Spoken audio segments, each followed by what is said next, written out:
Welcome to Conversations of Hope, shining light on the journey of healing from abuse and trauma. I'm Faith Ingraham of Speaking Truth in Love Ministries. And I'm Michelle Viscuse from Journey Pink. As survivors and advocates, we're here to support, educate, and inspire. Whether you're a survivor of abuse, a friend, family member, or a professional working with survivors, this podcast is for you. We're breaking the silence that allows abuse to thrive, offering insights for healing and tools for effective support. Our goal is to create a safe community of understanding, healing, and hope for survivors and their allies. Visit conversationsofhopepodcast.org for resources and more information. Thank you for joining us on this journey. Welcome to Conversations of Hope again. And today we have a guest speaker with us, and it's somebody that we've had with us before. It's Dena Schrock. And Dena Schrock is a founder of Voices of Hope, and both Michelle and I were speakers at her conference in the spring. And we just thought that we would bring her back on and let her talk a little bit about who she is and what she does and how God has been growing her and utilizing her. Michelle, would you like to add anything? I just wanted to say I had a great time at the conference. It was so wonderful to be there and to meet you guys in person, but then also just to see just how God has grown your ministry and how you're reaching and helping so many women. So thank you for all that you do. And thank you for having us at the conference. It was really wonderful to be there. It's always good to see you guys in person. Well, thank you, ladies. And I really appreciate you guys. You know, without you both, the conference wouldn't have been what it was. It is truly people like you that come and share their stories and encourage others. And that is what we're all about at Voices of Hope. So I really appreciate you guys being a part of it. Thank you. Thank you. So can you just share a little bit about your story and just how everything came about, how God worked in your life to bring things about? Yeah, sure. So my name is Dena Schrock, and I grew up in the Amish in a family of 14 children and never thought I would leave. But at a very young age, I was so miserable. I was tired of life. And I cried and asked my mom how life is ever going to be different or if it's going to change, because it was just, I guess I would say boring or no, there was no life that I felt, I guess. And of course, she would say, it'll change when you grow up and you'll be happy again. That was when I was 6 years old. And we had a big farm. We farmed everything with horses, and we drove horse and buggy. We were in a strict Amish community. And then at 14, I graduated 8th grade high school, and we moved to Kentucky. And then I got married in Kentucky, moved to Ohio after that. And about 2 years after my marriage, my husband and I, and now my ex-husband, we got born again. Well, I actually got born again when I was 16, and I didn't realize what had happened.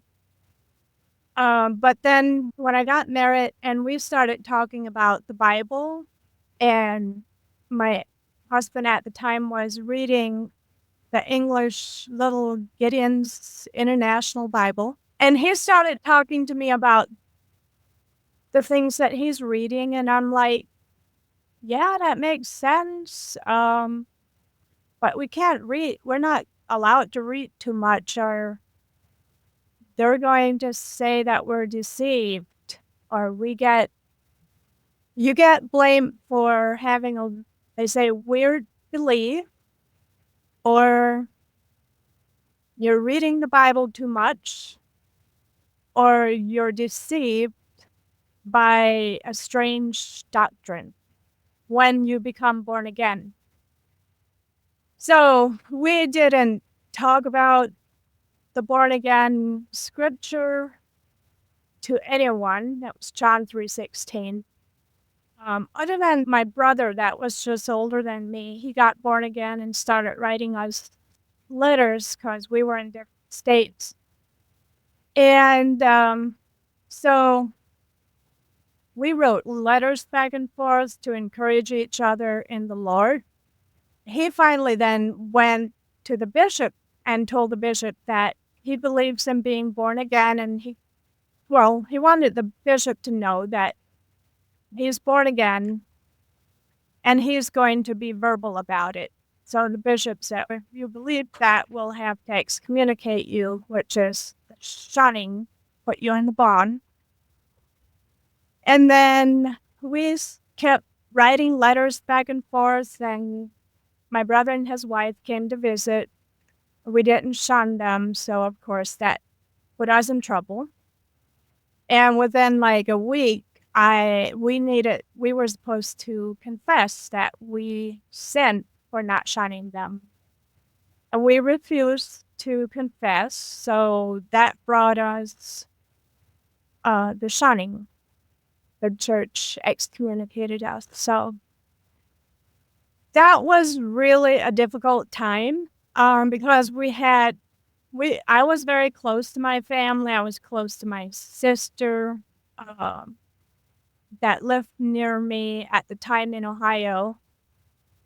And I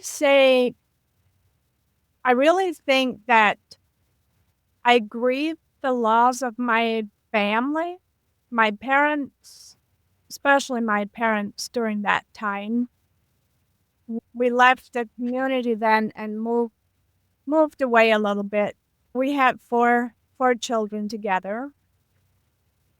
And then my husband sexually abused a 15-year-old at the time daughter. And so that caused us to go through a divorce. And that is 6 years now. So it's been really hard to go through that. But yeah, I would say that was even harder than leaving my family. Yeah.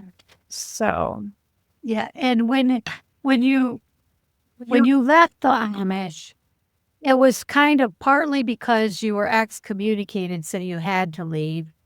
Did you actually feel like you needed to leave because of your beliefs as well? yeah, so we realized we can't grow spiritually if we stay.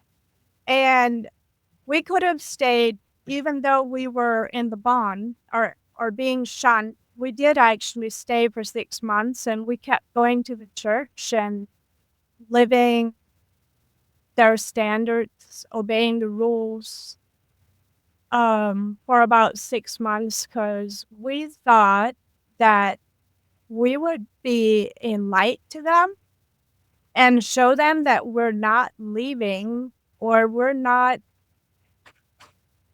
leaving because of a car or wanting to have electricity, or we wanted to show them, I guess, that we have something, like we're happy. We don't need stuff. We found Jesus, and we wanted them to see that. But then we realized we really can't grow in that church. So we started going to Bible studies, which was then against their rule.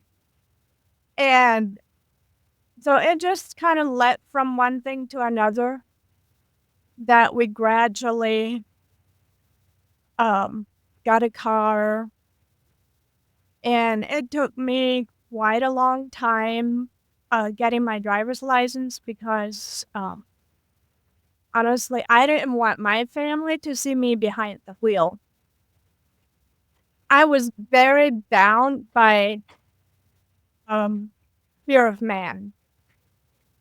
And so it took a while. It was very slow progress, but now I feel very free and that doesn't bother me. And your family, are you still estranged from all of your family? Has it still cost you that?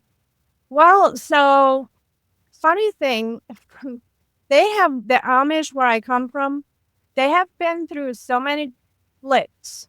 And I don't know, that's might be another subject, but when they split, the bishops have disagreements, and then they open the doors for their members to go where they want. And so since I've left, they have had multiple splits, and well, quite a few of my siblings left and joined a different Amish group. I think I have 4 siblings that are in a different Amish group, and I can communicate somewhat with them.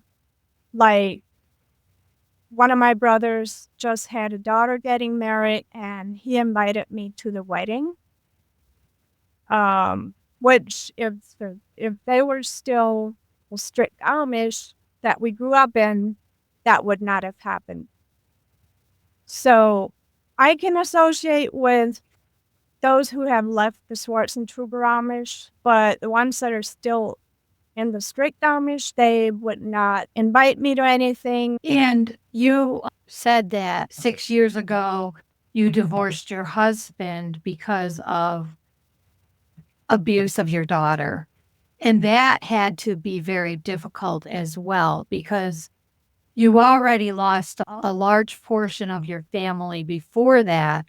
And now, as getting a divorce, you even have a bigger stigma on you, and people are thinking that you're really being ungodly for protecting your children. And that must have been very difficult for you as well. Yeah. And it is still, there's still things, especially when I have family in the equation. I just recently found out that one of my brothers has a hard time even looking at me because I'm divorced. So, and he's no longer in the strict Amish, but he's still Amish. When we're in a gathering together or in a group, he has a hard time acknowledging me, which he really doesn't acknowledge me. I go to him, or I make the effort to talk to him if I want to say something, but I guess I have to live with it, and I don't know, will that ever change? But that's hard to, first of all, your family that are still Amish are so against divorce. No matter what happens, they believe that you should not divorce. And they say you could separate, never divorce. So that is tough. And it makes me feel like I'd rather stay away from them. I know it's probably not always the right feeling. So sometimes I do the hard thing and I go and surround myself with them and deal with it, you know. And I am praying and hopeful that they'll get more warmed up to me and realize I'm still the same sister. They don't think abuse or choosing your kids over abuse should be the goal, I guess. Yeah. And so how is your daughter doing now, and how do you walk that road with acknowledging her abuse and supporting her through this whole thing?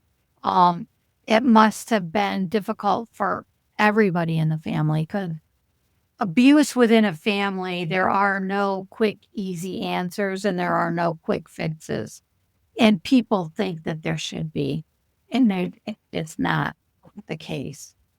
Yeah, I tell her that whatever she is comfortable with, she did go see her dad recently, and I told her, hey, if she's comfortable, She even stayed at his house with her other sister. So she seems to be doing well, or she says she is fine or doing okay. And I can't really tell that there's anything. I try to be cautious of signs of reactions or things that might come up, but she seems very easygoing. She does have a boyfriend, and I tell her I'm here for whatever.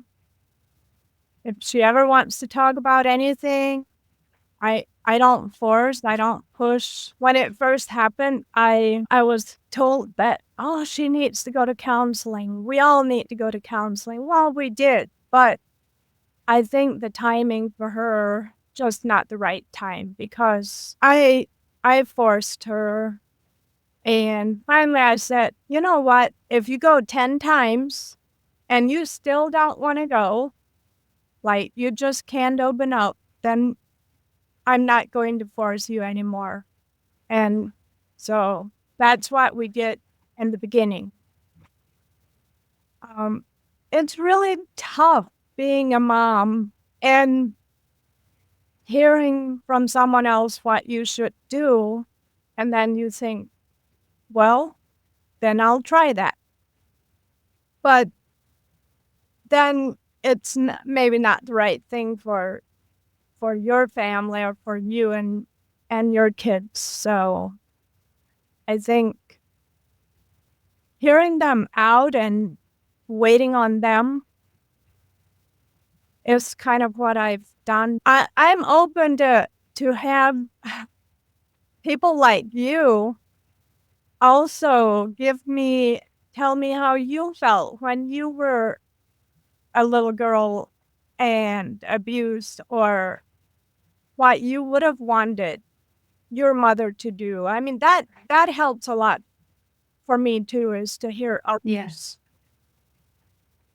Yeah, and I think that you did the right thing in letting her know that you wanted to protect her and you wanted to do what's right for her.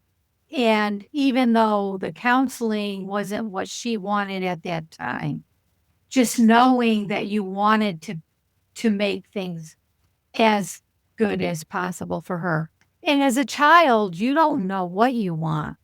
Like, I just wanted the abuse to stop. And I didn't think I needed counseling. I didn't want anybody else to know, for one thing. And I didn't even tell my mother. So she discovered it on her own. But then she didn't know what to do either. She said, what do you want me to do? Like, and she put it back on me. And it's like, I don't know what I want you to do. I just want it to stop. So, I mean, it's hard. It's a hard situation because you're all trying to navigate this serious abuse issue without, you don't want to destroy the family. You don't want to destroy everybody. And that's what I wanted. I didn't necessarily want my dad to go to jail. And I didn't want to go to foster care. So it's like the child is really in a kind of a vulnerable situation because they love their abuser, even though they hate the abuse. And they love their family and they don't want to destroy their family. So it's a very difficult situation. And there is no one size fits all. Everybody has to do what their gut tells them to do. What's the best thing for me and my children? And how do we navigate this? Yeah. Yeah. And sometimes it is hard to go to counseling. Like, I don't think I could have gone to counseling as a teenager or even as a young adult. I tried as a young adult, but it was hard for me to say the words. I didn't have the words. I was still very afraid. And even when I finally went and was 38 years old, it was hard and I didn't have words. But I think at that point, because I was a mom, my whole perspective had changed. And my concern became more about my child and less about me. It wasn't as much, I need to do this for me. It was, I got to figure this out, or I've got to protect her. Like, that's my main concern right now. And that gave me the motivation to work through counseling. But I think it would have been hard to do. I wouldn't have known what to say. I would have been very tight-lipped. Yeah. Session after session, I don't think I would have said anything. Like, I was scared. And I don't think I would have said anything either. If I had gone counseling as a teenager, I don't think I would have. Because I was already shut down and I didn't trust people. Right. So for a counselor to try to get me to trust them, I don't think it would have worked. And I think because of our survival skills, we shut down so much stuff and we just push it down. We're not really ready to process until we're much older, not when we're teens. But there could be teenagers that are, for them, catching it that early and just walking them through the whole process so that they can process it. Some teens might be ready for that, but I know I wouldn't have been ready when I was a teenager because I was very, very shy and I didn't trust people, especially people that I didn't know. Right. But I just want to affirm you that what your daughter is going to remember is that you listened to her and you believed her and you chose her and you tried to help her any way you could. And it came at a high cost for you, but you did it anyway. And so that is to be commended, Thank you so much. It's hard. The situation is so hard when you're dealing with abuse, and people don't understand that the impact is widespread. And it's like waves. It comes, it crashes, it comes again, it crashes. Like, things come up. It's not a, put some Band-Aid on it and let's move on. You'll have good days and bad days, and good years and bad years, but things still come up. And that makes it hard. But you're standing with her. You're giving her the opportunity to make choices and to do what she needs to do, for herself. And so I commend you. Yeah. Brave mom. And I think the most important thing that you can do for your daughter is just let her know that you're there whenever she needs to talk, whatever she needs to process things, that you will support her in what she needs to do for herself. And I think that's the most important thing for a survivor, is just to know that they have at least one other person in their corner, somebody else that has their back, that's going to be there no matter what. I've heard of abuse survivors that go and tell their mom, and their mom doesn't believe them, or their mom blames them. And that's the worst thing that you can do for a child that has been abused. You need to be in their corner and say, hey, I'm not going to do everything perfect, but I want to be there for you, and we'll walk through this together. So it's really commendable. And with you, you didn't have family support. You didn't have a lot of other people that were in your corner either. So you were walking this whole journey by yourself as well. Yeah. Yeah. It was really the loneliest year of my walk after the separation, and just trying to live and navigate. And so, yeah, thank you very much for the encouragement. With that difficulty, you had to make a lot of decisions and choices, and then move on from that to create a new life for yourself and your children. And we're about up with the time now, but on our next session, I want to talk about with you, how did you go from that first year of just trying to figure out, what are we going to do? How am I going to survive? I'm a single mom, and I don't know you had a lot of choices. So I want to continue our discussion in the next session. I really appreciate your coming on and making yourself vulnerable and sharing your story with us. And we will continue in the next session with your story. Well, thank you. Thank you so much. We hope this episode of Conversations of Hope has been a source of comfort and inspiration. Remember, you are not alone on this journey of healing. Visit conversationsofhopepodcast.org for more resources and information. Please subscribe or follow and share with those who might need this message of hope. Until next time, keep hope alive.